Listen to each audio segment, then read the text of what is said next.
Hello viewers, আপনারা যারা এখন পর্যন্ত সুতা দিয়ে কাপড় তৈরি করা হয় কিভাবে এখনো জানেন না, শুধু তাদের জন্য এই ভিডিওটার মাধ্যমে আপনারা দেখতে পারবেন সুতা দিয়ে কিভাবে কাপড় তৈরি করা হয়ে থাকে।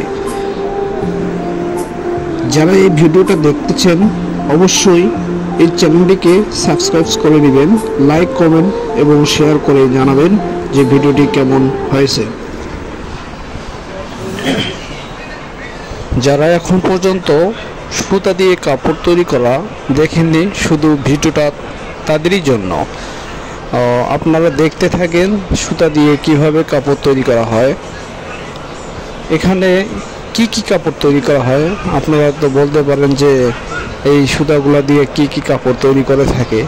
সেটা হচ্ছে সিঙ্গেল জার্সি, টেরি, ইন্টারলক, লেকড়া সিঙ্গেল জার্সি, রিপ, ডিজাইন সিঙ্গেল জার্সি, ম্যাশ কাপড় এবং পিকে কাপড়, পলো পিকে, সিঙ্গেল লাকোস্ট,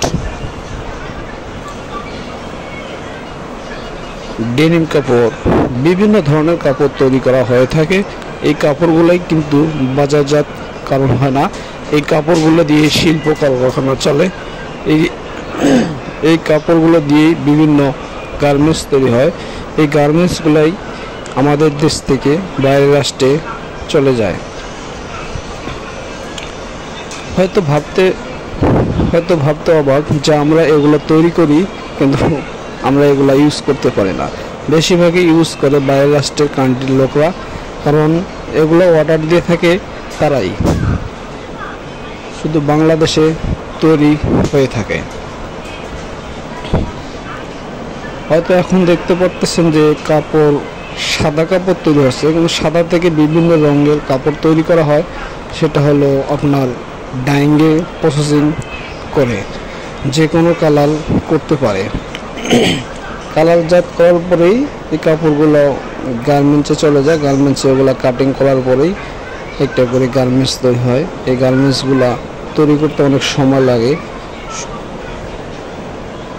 আপনারা হয়তো ভাবতে পারতেছেন যে কাপড় খুব সহজেই তৈরি হয়, আসলে তা না।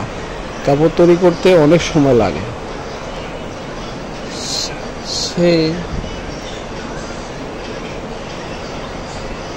দেখতে পাচ্ছেন যে কত সময় ধরে খালি ঘুরতেছে, এভাবেই ঘুরতে থাকে এবং কাপড় তৈরি হয়ে থাকে। হ্যালো ভিউয়ার্স, আমি বলতেছি যারা এই চ্যানেলটি এখনো সাবস্ক্রাইব করেনি তারা সাবস্ক্রাইব করে নিয়ে